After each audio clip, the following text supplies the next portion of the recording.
Olá, amados irmãos, aqui é o pastor Alberto Seiruoc.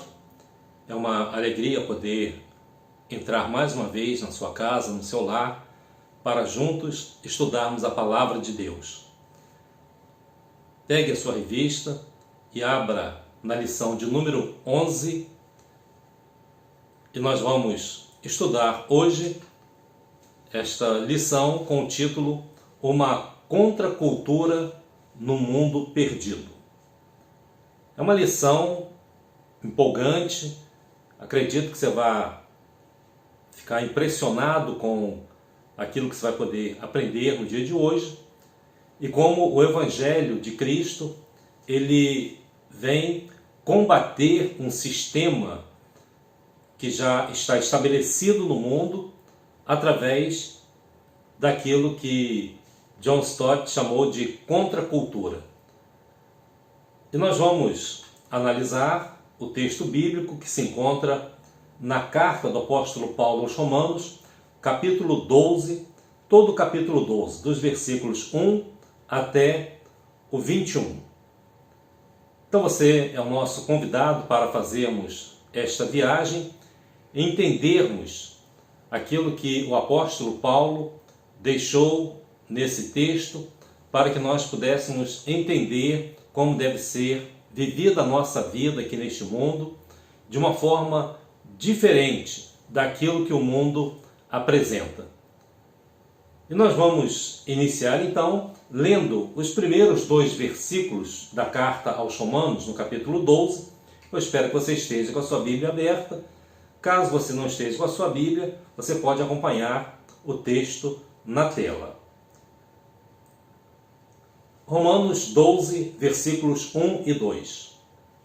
Diz assim: Rogo-vos, pois, irmãos, pela compaixão de Deus, que apresenteis os vossos corpos em sacrifício vivo, santo e agradável a Deus, que é o vosso culto racional.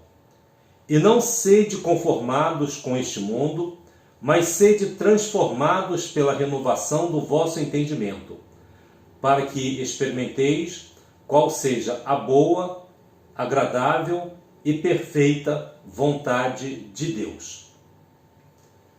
Já tivemos a oportunidade de pregar anteriormente nesse texto, e você poderá procurar nos vídeos anteriores, quando nós falamos exatamente sobre a transformação da mente, da mente do cristão. Mas hoje nós vamos falar a respeito da vida transformada, ou seja, como essa vida ela é poderosamente transformada através da ação do Espírito Santo na vida de cada pessoa. Eu destaquei nessa primeira passagem a expressão não sede conformados com este mundo. E sublinhei ali a palavra conformados, ou seja, o crente ele não pode se conformar com este mundo, mas sede transformados pela renovação do vosso entendimento, ou seja, da vossa mente. Eu quero então analisar com você essas duas palavras, conformados e transformados. Quando você entender essa palavra no texto original grego, você vai perceber que existe uma diferença nessa formação, ou seja, na maneira como o mundo forma o indivíduo e na maneira como Deus forma o indivíduo. São duas formas distintas e às vezes na tradução nós não conseguimos perceber claramente. E Paulo utiliza duas palavras diferentes, embora na língua portuguesa tenha o radical forma, ou seja, formar. Eu quero então fazer uma análise desta palavra antes de prosseguirmos na nossa lição, para que você possa entender de uma forma mais clara, mais transparente, aquilo que está no texto original. Então nós vamos fazer uma análise da palavra forma no grego. Você sabe que a Bíblia, embora nós tenhamos a tradução em português, a língua original do Antigo Testamento foi o hebraico e alguns textos em aramaico, e o Novo Testamento ele foi escrito em grego. E lá no texto original, no texto grego, a palavra forma, ela, na verdade, existem duas palavras que podem ser traduzidas por forma. A primeira palavra é a palavra esquema. Esquema, no grego, quer dizer forma. Essa palavra forma, traduzida por forma, é uma forma externa, é uma forma transitória. Então, nós temos, por exemplo, um texto lá em Filipenses capítulo 2, onde o apóstolo Paulo, falando a respeito de Jesus, ele diz assim: e achado na forma de homem, humilhou-se a si mesmo, sendo obediente até a morte e morte de cruz. Ele está falando de Jesus, que Jesus foi achado na forma de homem. Quando ele usa a palavra forma de homem, ou seja, Jesus se tornou homem, Deus se tornou homem, ele assumiu essa forma humana, a palavra que ele utiliza lá para forma de homem é a palavra esquema. Ou seja, a palavra forma de homem é uma forma transitória, ou seja, Deus assumiu a forma humana transitoriamente. E temos uma segunda palavra em grego, que é a palavra morfê. Morfê também é traduzido por forma. Lá naquele texto da carta aos Filipenses, no capítulo 2, no versículo 9, por exemplo, ele vai dizer assim, aliás, no capítulo 2, versículo 6, ele vai dizer assim: que sendo em forma de Deus, não teve por usurpação ser igual a Deus. Então, a expressão forma de Deus é a palavra morfê. Paulo, então, utiliza as duas palavras lá em Filipenses. Quando ele diz que Jesus, ele, sendo em forma de Deus, não teve por usurpação ser igual a Deus. Essa forma é a forma imutável, é uma forma permanente. Ou seja, é diferente de esquema, que é a forma humana que Jesus assumiu, sendo essa forma uma forma transitória. E essas duas palavras, elas aparecem nesse texto de Romanos, capítulo 12, versículos 1 e 2. Esquema e morfê. Só que elas vão aparecer com preposições, ou seja, o significado dessas palavras vão ser intensificado através das preposições. Então nós vamos analisar, a palavra conformar e a palavra transformar lá no texto de Romanos. O que significa isso? Quando nós somos conformados com o mundo, Paulo está utilizando a expressão sistematizo. Sistematizo é a palavra que aparece lá no original grego. Essa palavra, é apenas para você identificar, ela vem de uma preposição sim, mais o verbo schematizo. Então vejam só, schematizo vem de esquema, ou seja, a forma transitória, diferente da forma permanente. Essa forma transitória é a forma que Paulo diz que nós não devemos ser conformados com o mundo. Ou seja, o que é ser conformado com o mundo. Essa palavra esquematizo significa estar em conformidade, ou seja, com o mesmo padrão do mundo. Você está se moldando de uma forma semelhante ao mundo. Essa preposição sim, ela significa junto com.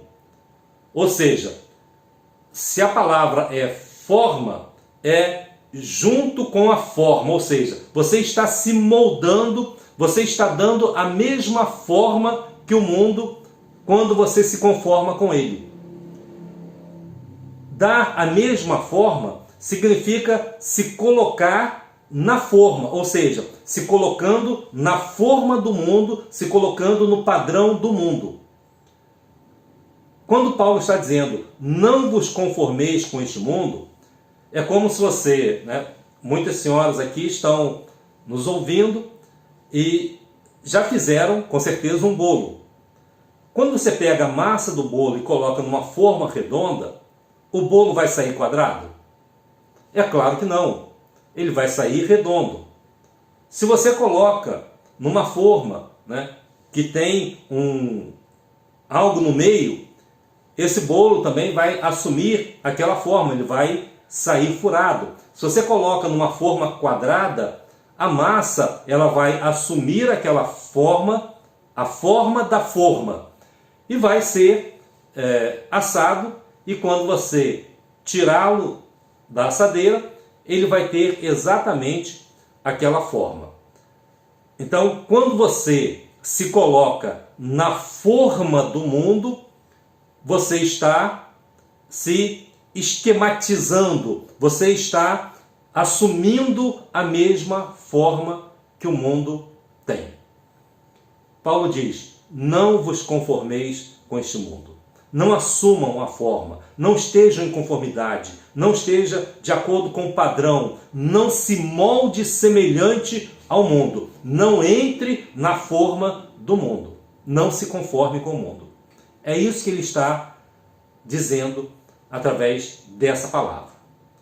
Mas ele diz, transformai-vos, ou sede transformados pela renovação da vossa mente, do vosso entendimento. Então ele usa a palavra transformados, sede transformados.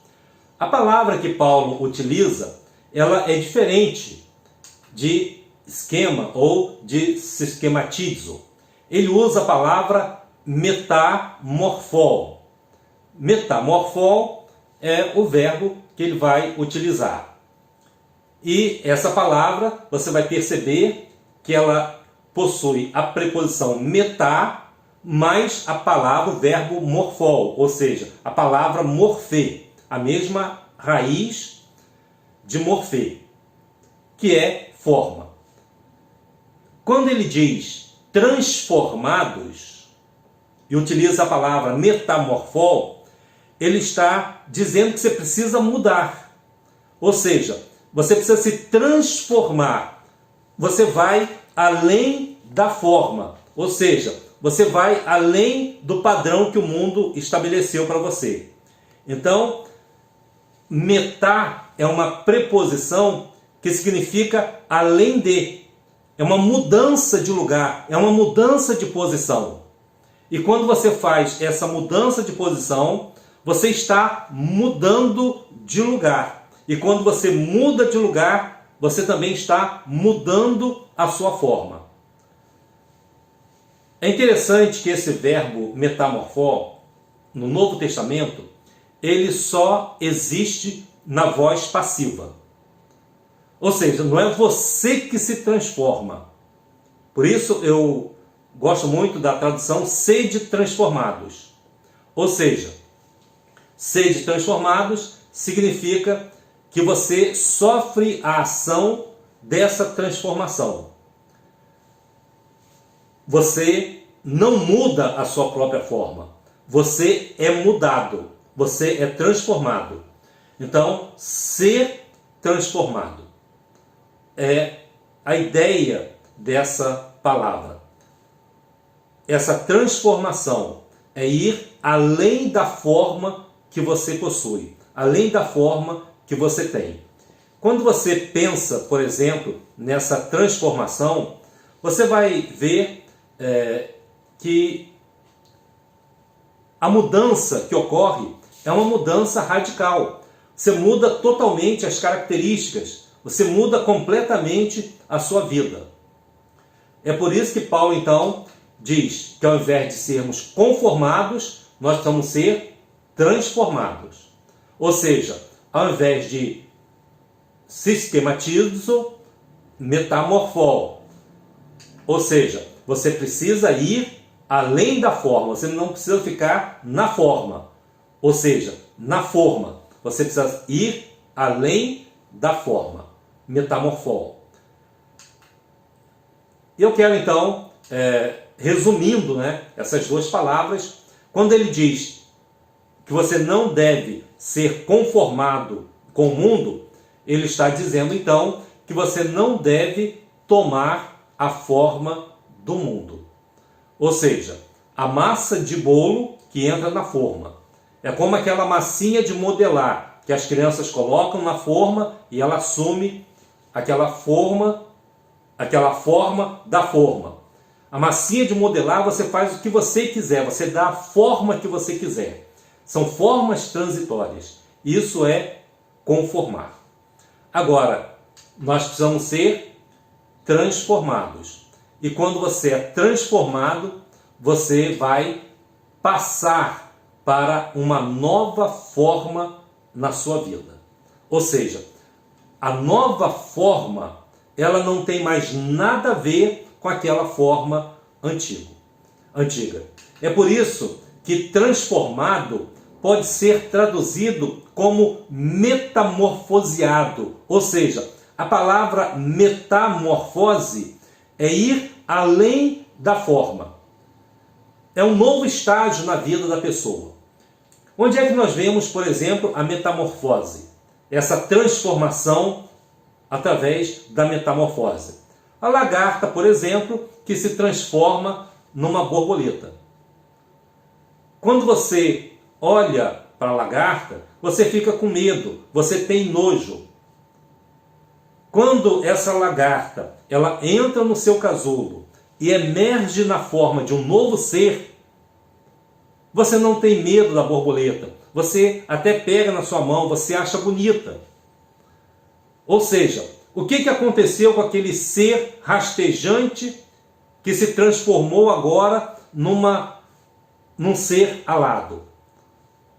Ele foi transformado. Ele não foi conformado. Ele foi transformado. A conformação, seria apenas a lagarta continuar a lagarta e talvez de uma outra maneira, mas continuaria sendo o mesmo ser. Na metamorfose, ela passa para uma nova forma. É isso que Paulo está dizendo, que nós somos transformados, assumimos um novo estágio na nossa vida. Lá em Gálatas, capítulo 2, versículo 20, Paulo diz assim: já estou crucificado com Cristo, e vivo não mais eu, mas Cristo vive em mim. E a vida que agora vivo na carne, vivo na fé do Filho de Deus, o qual me amou e se entregou por mim. Paulo está dizendo que a nova forma de vida que ele tem é viver em Cristo. Ou melhor, Cristo vive em mim. Essa nova vida em Cristo, Cristo vivendo em nós, é a transformação, é a mudança da nossa vida. Então, nessa parte introdutória, eu quero que você entenda bem o que é a transformação, o que é a vida do cristão e o que é a contracultura no meio da cultura do mundo. É uma transformação e não uma conformação. E se não houver essa transformação, não há contracultura. Você está seguindo o padrão do mundo. Então quero fazer uma pergunta importante. Por que nós não podemos assumir a forma do mundo. Por que nós não podemos assumir a forma do mundo e melhorar essa forma? Por que nós não podemos assumir a forma do mundo e incrementarmos, melhorarmos essa forma? É porque, na visão neotestamentária, o mundo, esse mundo que nós vivemos, pelo Novo Testamento, não é uma visão positiva. Ou seja, o mundo que nós vivemos, a Bíblia, ela tem uma visão negativa a respeito deste mundo. Por quê? Porque o mundo que nós vivemos tem um sistema de valores corrompidos. Vejam as leis que são votadas, vejam os ensinamentos que são feitos, veja para onde a sociedade caminha. Você acha que os valores morais e sociais estão melhorando, estão evoluindo, como eles dizem? É claro que não. É uma corrupção desses valores que a Bíblia apresenta de acordo com aquilo que Deus estabeleceu para a humanidade. É um padrão moral positivo. Todos os povos antigos que foram destruídos, que simplesmente acabaram, eles corromperam seus valores morais, éticos, sociais, familiares e espirituais. Porque o sistema do mundo, ele não tem nada de bom. Por isso, João, na primeira carta, no capítulo 2, versículo 15, ele diz assim: não ameis o mundo, nem o que no mundo há. Se alguém ama o mundo, o amor do Pai não está nele. Então não adianta você amar o mundo e achar que vai continuar vivendo bem com Deus, que vai continuar agradando a Deus, amando o mundo. Jesus mesmo disse, não podeis ter dois senhores ao mesmo tempo.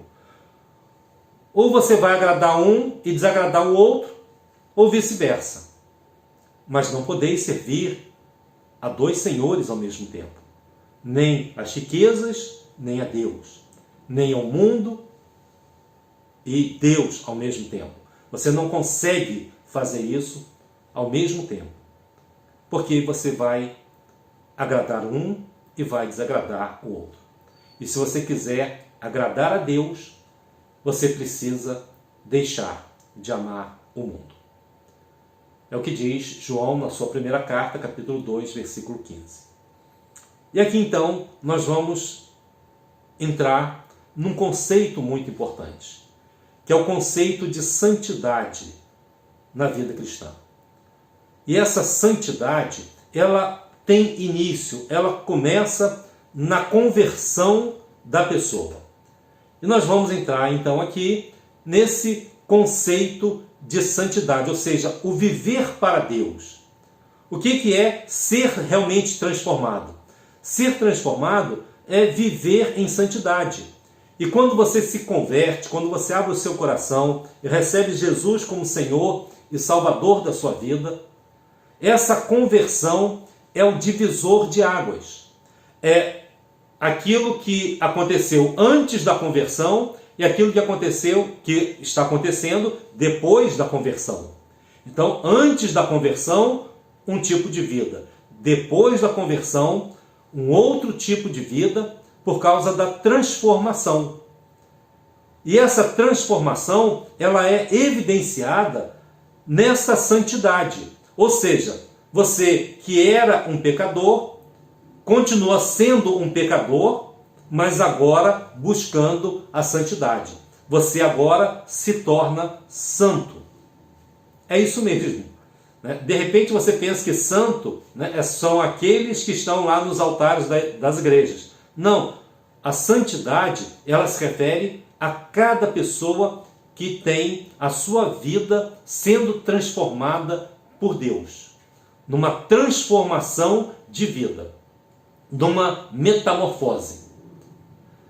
Então veja só, o conceito de santidade, ou seja, quando você é considerado santo, não significa que você vai ter uma um aro na cabeça, né? Ou alguma coisa desse tipo. Porque o conceito de santidade, ou seja, o conceito de santo, significa que agora você está separado. Isso. Santo significa ser separado. Separado de quê? Separado do mundo. Separado daquelas coisas que você praticava antes, dos erros que você cometia, e agora você se separa dessas coisas, se separa do pecado para viver para Deus. Então, santo quer dizer separado. E se você está vivendo uma vida de separação do pecado, você está buscando a santidade. Mas santo não é apenas ser separado. Ele tem mais um conceito. Além de separado, ele tem que ser também diferente. Então, santo é aquele que é separado e diferente do mundo. Não apenas separado do mundo, mas diferente do mundo. Por isso é que você passa pela metamorfose. Ou seja, agora a sua vida é uma vida totalmente diferente daquela vida que você vivia antes. E se você duvida disso, experimente entregar a sua vida a Jesus e deixar que o Espírito Santo atue no seu coração, na sua mente, na sua alma. E você vai perceber que aquelas coisas que você fazia antes, você automaticamente deixa de fazer. Porque você está buscando essa vida de santidade. Uma vida separada e uma vida diferente. E quando é que começa a santidade? Começa depois da conversão. Antes da conversão, um tipo de vida. Depois da conversão, uma vida de santidade. É importante, nesse momento, nós destacarmos sobre a santidade que existe uma diferença entre santidade litúrgica e santidade moral. Qual é a diferença desses dois tipos de santidade? É porque a santidade litúrgica, ou seja, uma santidade que vem através apenas da prática da liturgia religiosa, significa que essa santidade ela só se expressa através dos ritos. Ou seja, pessoas que realizam jejum, pessoas que realizam oração, pessoas que realizam penitência, pessoas que vão a lugares para expressar a sua religiosidade, pessoas que vão até o templo para cultuar e através desses rituais elas se sentem muito bem, se sentem energizadas talvez e se sentem santas, purificadas. Então essa santidade é uma santidade litúrgica. Ela está se expressando através dos ritos. Por exemplo, uma pessoa que não tomou a ceia, ela de repente se sente fraca espiritualmente, ela se sente mal, acha que vai perder a sua santidade porque não participou daquele ato religioso. Ela está expressando uma santidade litúrgica.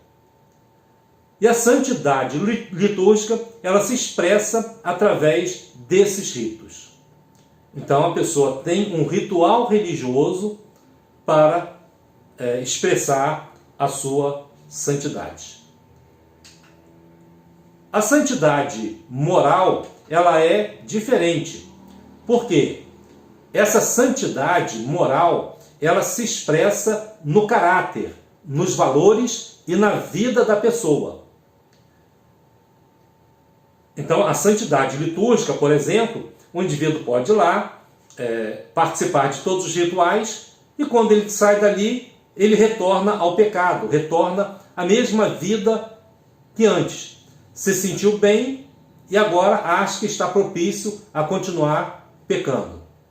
A santidade moral não, ela se expressa no caráter do indivíduo. É a mudança de vida, é a mudança nos valores, é a mudança total no indivíduo. Então não importa onde o indivíduo esteja, seja num templo, praticando a religiosidade, ou seja em casa, aguardando passar o coronavírus. Ele vai manter a sua santidade, porque a sua santidade ela não é litúrgica, ela é moral.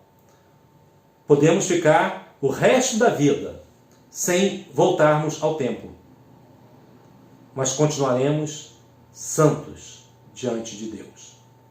Essa é a diferença. E isso ninguém pode tirar daquele que foi transformado pelo poder de Deus.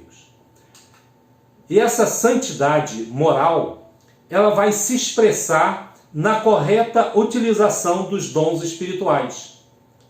É o que Paulo vai dizer no restante do capítulo 12 da carta aos Romanos.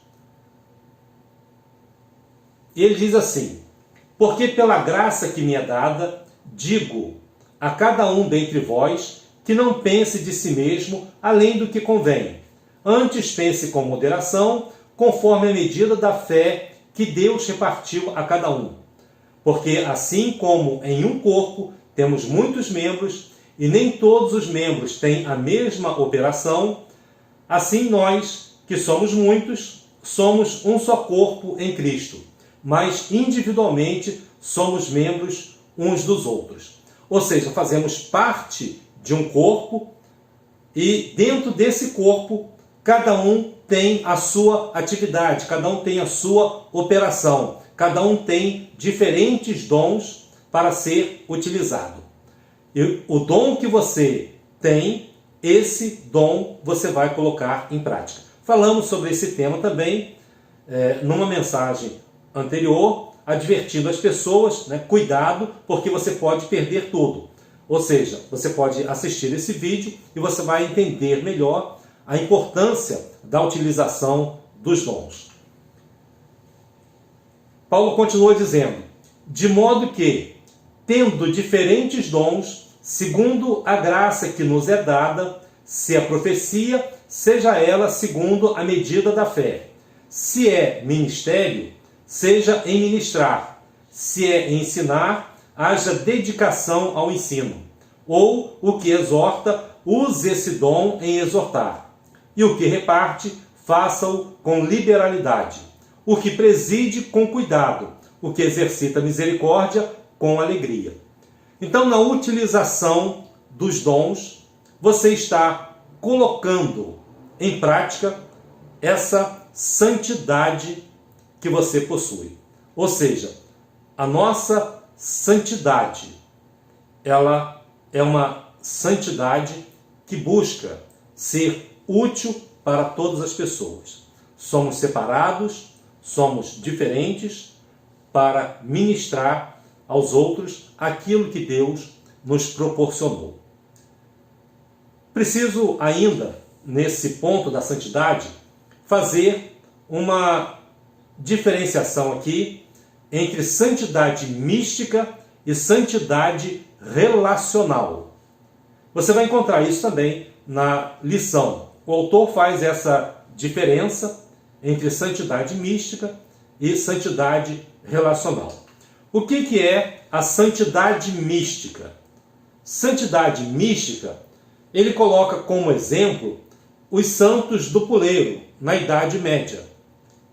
Ele coloca, nesse ponto, aqueles homens que expressavam a santidade, colocando um poste, uma plataforma lá em cima do poste, e eles ficavam ali, sentados, isolados, pegando chuva, sol, vento, frio, calor, e as pessoas que iam passando por ali iam dando comida, dando água, cuidando desses santos do puleiro. E a única coisa que eles faziam era ficar ali sentado em cima dessa plataforma, e todos passavam e olhavam esses homens entre aspas, santo.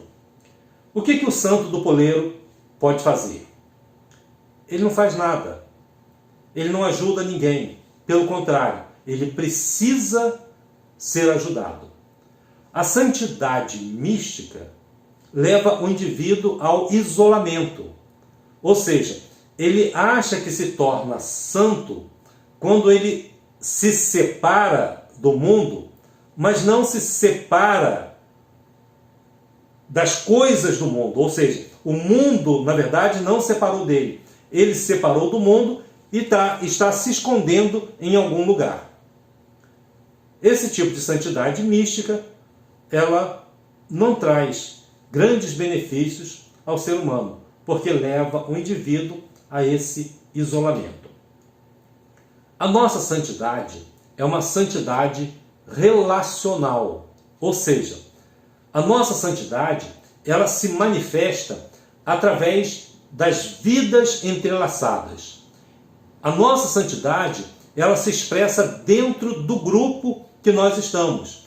Ela se expressa no corpo de Cristo. A santidade que você busca, ela se manifesta nesse relacionamento uns com os outros. Por isso, nós precisamos deixar a santidade mística e buscarmos essa santidade relacional. Paulo, então, ele vai mostrar isso dizendo o seguinte: o amor seja não fingido, aborrecei o mal e apegai-vos ao bem. Amai-vos cordialmente uns aos outros com amor fraternal, preferindo-vos em honra uns aos outros. Não sejais vagarosos no cuidado, sede fervorosos no espírito, servindo ao Senhor. Alegrai-vos na esperança, sede pacientes na tribulação, perseverai na oração. Comunicai com os santos nas suas necessidades. Segui a hospitalidade, abençoai aos que vos perseguem. Abençoai e não amaldiçoeis. Ou seja, essa santidade é o que nós chamamos de santidade relacional. Comunicai com os santos nas suas necessidades, segui a hospitalidade, abençoai aos que vos perseguem, abençoai e não amaldiçoei. Servir ao Senhor é também servir aos outros. Mas há algo também importante que eu gostaria de lembrar a você. Tá? Lembre-se que a santidade é relacional, não é uma santidade intimista. O autor também faz essa separação entre santidade relacional e santidade intimista. Qual é a diferença? É que na santidade intimista, ou seja, você buscando a sua intimidade com Deus, a santidade intimista é eu e Deus. Você pode ter ouvido em muitos testemunhos, eu e Deus, eu busquei a Deus, né? Deus me abençoou. E essa santidade intimista, ela expressa apenas o indivíduo e Deus na sua relação. A santidade relacional, ela vai além do eu e Deus. Essa santidade relacional é Deus e nós. É Deus, eu e o meu próximo. Eu não posso me esquecer que dentro de um corpo, eu sou membro, tenho uma função dentro desse corpo. E preciso estar sempre ativo, ajudando o corpo, trazendo benefício para o corpo, ou seja, para todos os demais. Então a santidade, ela é relacional e não intimista. Paulo vai então dizer: alegrai-vos com os que se alegram, chorai com os que choram, sede unânimes entre vós, não é só você, entre vós. Não ambicioneis coisas altas, mas acomodai-vos às humildes. Não sejais sábios em vós mesmos. A ninguém torneis mal por mal. Procurai as coisas honestas perante todos os homens. Se for possível, quanto estiver em vós, tende paz com todos os homens. Não vos vingueis a vós mesmos, amados, mas dai lugar à ira, porque está escrito: minha é a vingança, eu recompensarei, diz o Senhor. Portanto, se o teu inimigo tiver fome, dá-lhe de comer. Se tiver sede, dá-lhe de beber. Porque fazendo isto, amontoarás brasas de fogo sobre a sua cabeça. Não te deixes vencer do mal, mas vence o mal com o bem. É isso que Paulo está dizendo, que nessa relação, nessa santidade, nessa transformação, agora nós vivemos. Deus, eu e você. Nós. É Deus e nós. Essa é a contracultura do Evangelho, que é diferente da cultura do mundo. Totalmente diferente. Lá no mundo, as pessoas estão buscando, ser melhor do que as outras, procurando estar em primeiro lugar. Nesse período da quarentena, muitas lives para que você possa alcançar sozinho o sucesso, onde você poderá ser o vencedor melhor do que os outros. Essa é a cultura do mundo. Na contracultura do Evangelho, você não vai sozinho, você vai levando todas as pessoas com você. Você vai auxiliando, você vai ajudando as pessoas. É por isso que a igreja amiga do mundo, ela é muito diferente da igreja amiga de Deus. Não adianta a igreja querer ser amiga do mundo. A igreja, ela precisa ser amiga de Deus. Ela não pode absorver a cultura do mundo. Ela precisa pregar o Evangelho, que é uma contracultura. Às vezes eu fico preocupado quando eu vejo muitas igrejas querendo trazer um potencial do mundo para dentro das igrejas. E as igrejas começam a se parecer, ou seja, a se conformar com o mundo.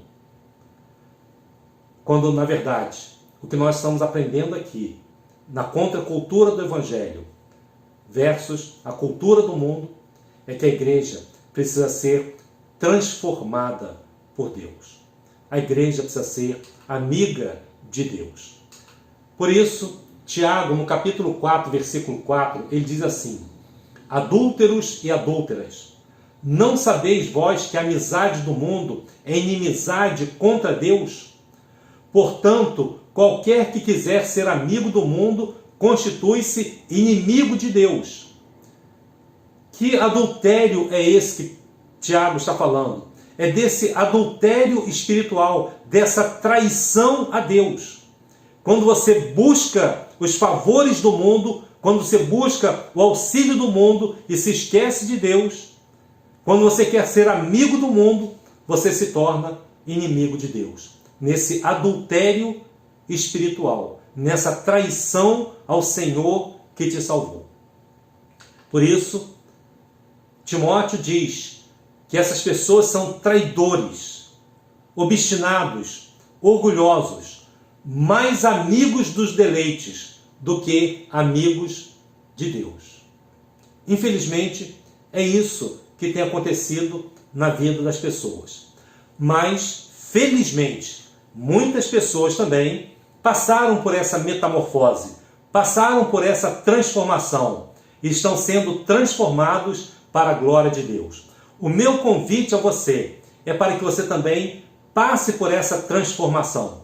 Não por uma conformação, não por uma reforma, mas por uma transformação real na sua vida. Eu quero deixar então para você o texto da segunda carta do apóstolo Paulo aos Coríntios, no capítulo 3, versículo de número 18, onde Paulo diz assim: mas todos nós, com o rosto descoberto, refletindo como um espelho a glória do Senhor, somos transformados de glória em glória, na mesma imagem como pelo Espírito do Senhor. A palavra que aparece aqui é exatamente metamorfó. Nós somos transformados de glória em glória, na mesma imagem de Cristo, como pelo Espírito do Senhor. Que Deus abençoe a sua vida. Que esta lição tenha uma importância ímpar na sua vida. Que você busque essa santidade, que você busque essa transformação. Que Deus te abençoe e te guarde. Amém.